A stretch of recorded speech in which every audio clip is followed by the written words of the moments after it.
Hello to everyone. I'm Lana Kay, and welcome to our program again.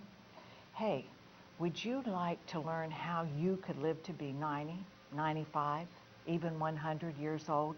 Will you stay with us? Because one of my favorite guests is back with us today, and she has some valuable information on how to do just that. Let's welcome Diane Mason back to the show. Welcome, Diane. Thank you, Lana. Good to have you with us again. Now, Diane is our county agent for the University of Kentucky. She works at the Extension Office at Burlington Pike and Camp Ernst. And our show today is based on a fabulous book by Dan Buettner. Dan was a journalist for National Geographic for about 15 years, and then he became an expert in longevity. His book, titled The Blue Zones, has located 5 geographical regions where people live long and productive lives into their 90s and even 100s. So Diane, tell us these 5 regions. We can't wait to know. I know, it's amazing. They are located all over the world. The first is Ikaria, Greece. It's an island off of the mainland of Greece. Okinawa, an island in Japan. The Barbaggio region of Sardinia, which is in Italy. Loma Linda, California, which most people would be surprised about. And the Nicoya Peninsula in Costa Rica. Now, Diane has been lucky enough to visit one of these regions. Which one did you travel to, Diane? And we want to hear all about it. Okay, we just returned from a 12-day trip, study tour to the island of Ikaria, Greece. Wow. So we got to we visited the thermal spring, which is known for its healing properties. We stayed in the village of Nas, which is on the coast of Ikaria, and we went to visit in the up on the hills to the town of Christos Raches, which is actually where one of the blue zones is centered. Centered there. Okay, so when you got there, what did you think? Was it everything you expected? Was it beautiful? It is beautiful. It's on the Aegean Sea, blue water, blue skies, beautiful weather. I was amazed by the terracing of the hills because they had to terrace to be able to plant. We see pictures of those, but was it just like those pictures? Was it as beautiful? It was gorgeous. As we see the stair steps and wow. It's very pretty. Okay, so the people, did they understand why? Did you say we're Americans and we're here to study you, or how did you? They're very familiar with groups now coming to study and learn about them. Different universities have sent different study groups there. We partnered with the Kansas State University, so there were 24 of us in our tour group. And wow. We had a big tour bus, took us all around and took us to the different locations. We visited a honey processing facility where Icarian honey is very well known. And then we also went to a winery. And again, we went to the village. We went to a few monasteries and talked to the monks in monasteries. Now, are they a part of the Blue Zone? Are they practicing Blue Zone techniques? They are. Yes, and I think when you go to Ikaria, it is not a common tourist area. You kind of have to plan to go there, and so they eat seasonally. They eat what is available. And one day we were up on the hill at the restaurant, and the little girl came out and she said, "Here's our menu, but I can tell you what all is not on here." And I asked for something with eggplant. She said, "That's not growing in my garden right now. I don't have that."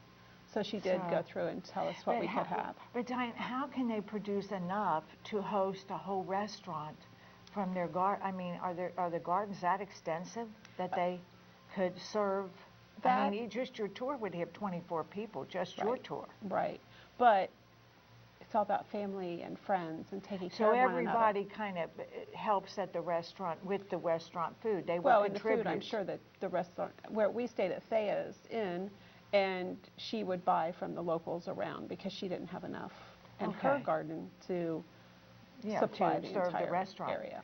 Okay, so like what would a meal, so like then they didn't have your eggplant, so what was the meal? Well, on that day we ordered Greek salad, which was, I think we had a Greek salad at every lunch and dinner, and I brought one today that's just a little sample. And so tell us what's in it. Spinach pie that day too, which is spinach pie. Well, greens. It's not spinach. It's native greens that are growing around that they know which ones to pick and what season. And so, but they call it spinach. Well, they didn't. It was called greens. Greens pie. And that doesn't mean dessert pie. No. That meant a pie. An entree. An It's entree. spanakopita. Wow. So. That was unusual, wasn't it? Do they eat dessert much? Did they offer dessert? We did not have dessert very often. It was definitely the treat if we had something for dessert. A few times we had some watermelon or some cantaloupe. But it would have never been pastry as we know it here, desserts. We had baklava.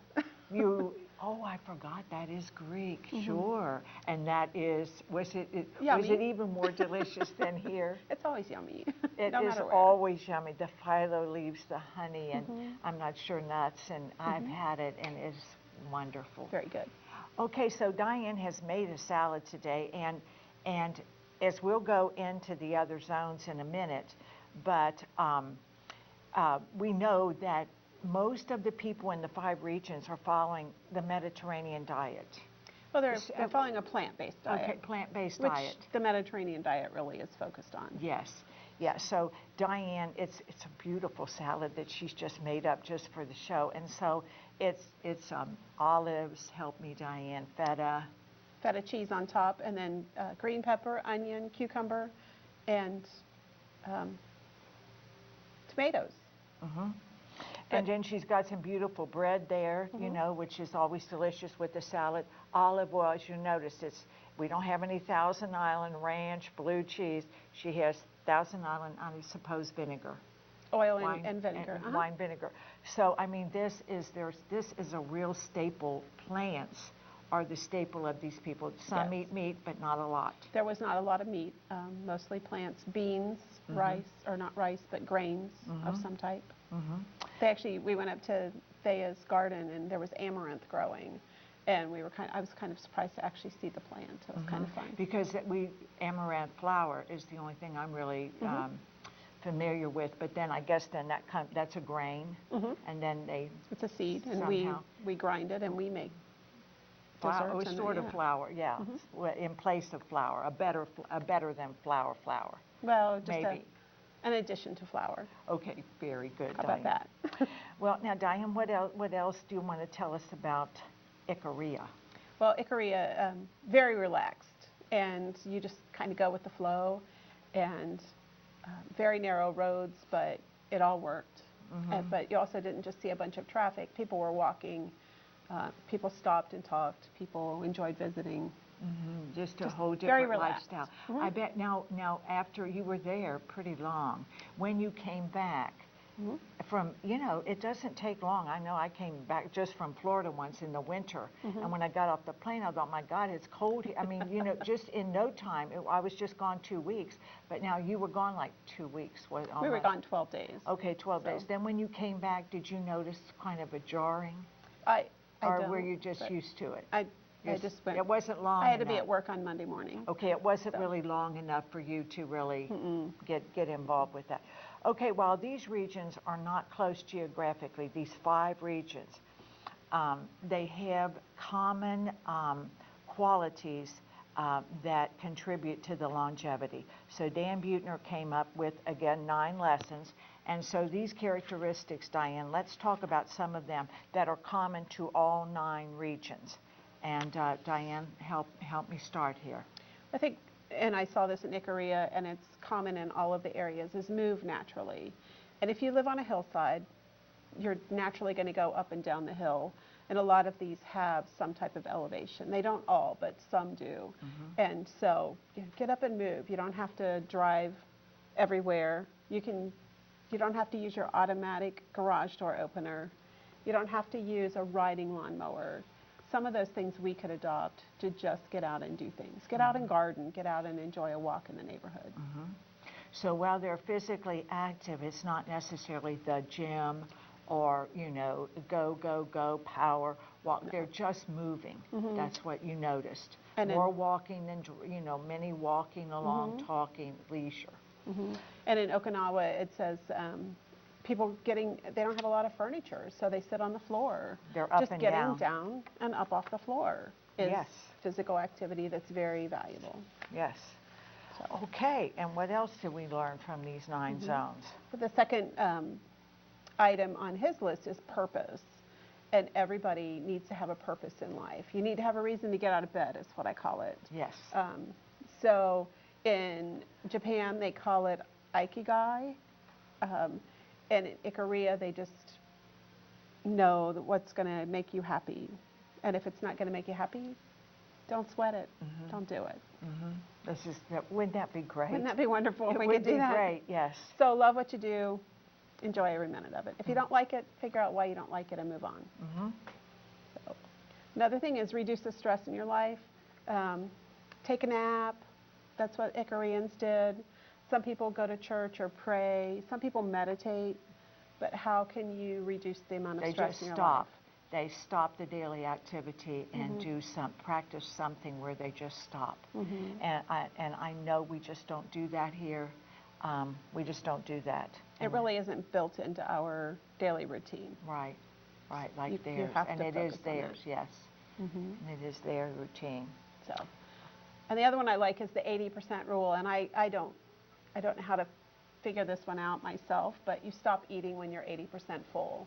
So, and I guess part of that is being mindful of when you do take food in, and stop and visit with your family and friends that you're eating with, and enjoy the food and stop. You don't have to eat everything on the plate, and you didn't have to put that much on your plate to start with.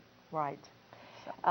I took note on that from his book, Diane. Most Americans keep eating until their stomachs feel full, and they say, oh, I'm full. Well, they really are.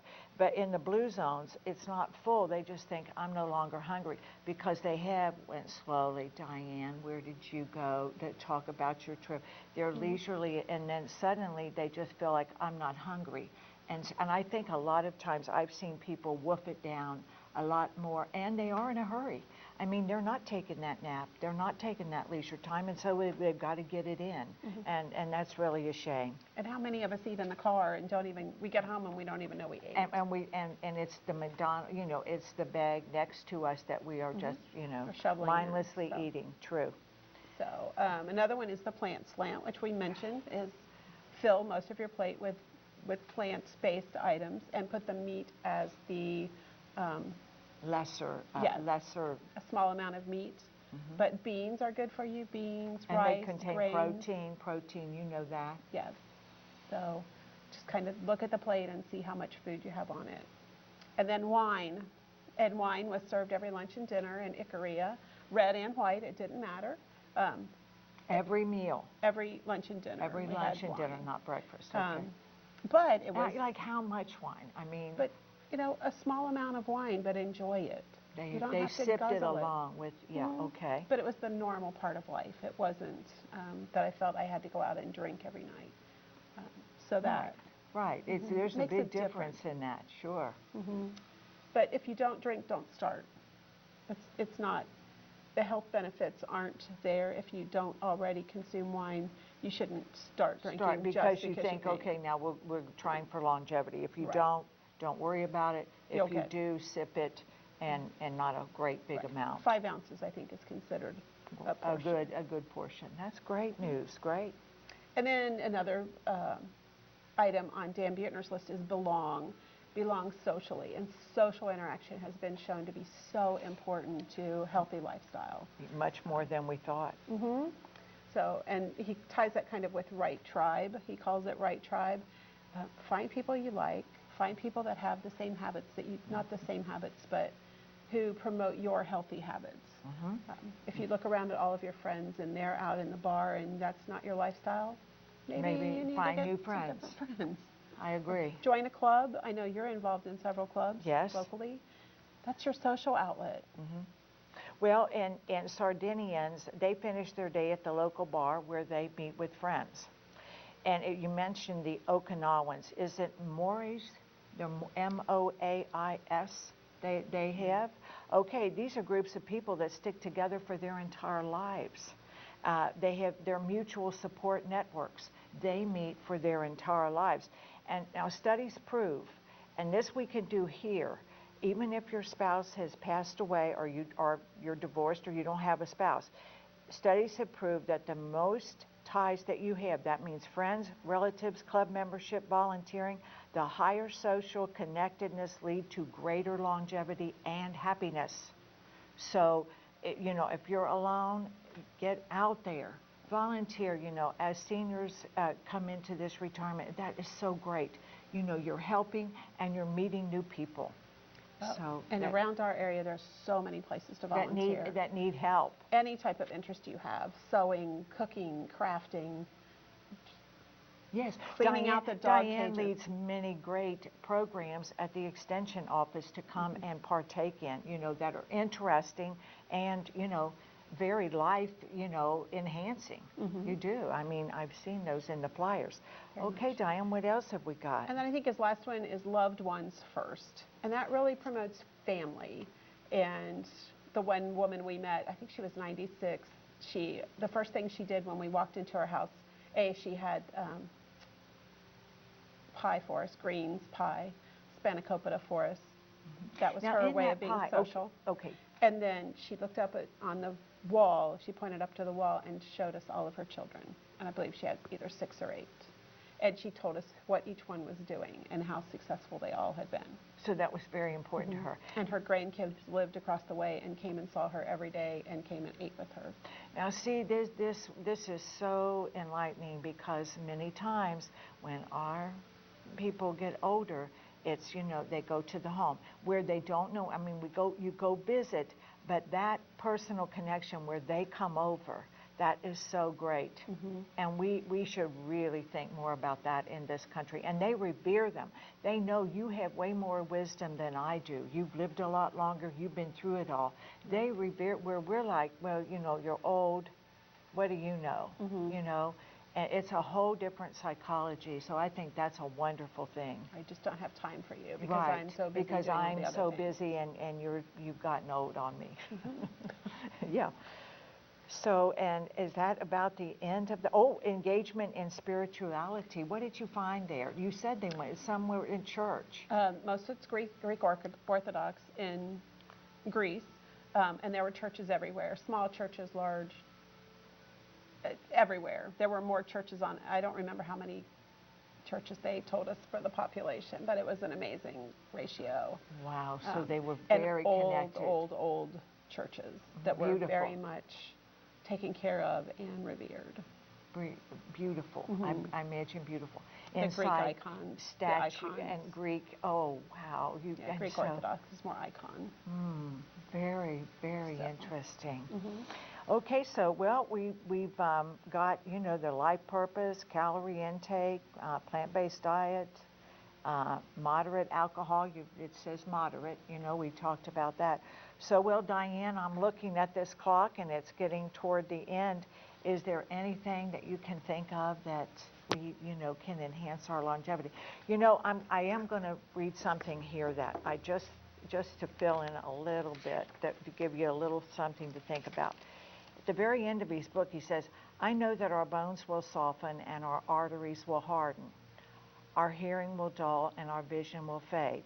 We'll slow down, and finally our bodies will fail altogether and will die. But how this decline unfolds is up to us. The calculus of aging often offers us 2 options.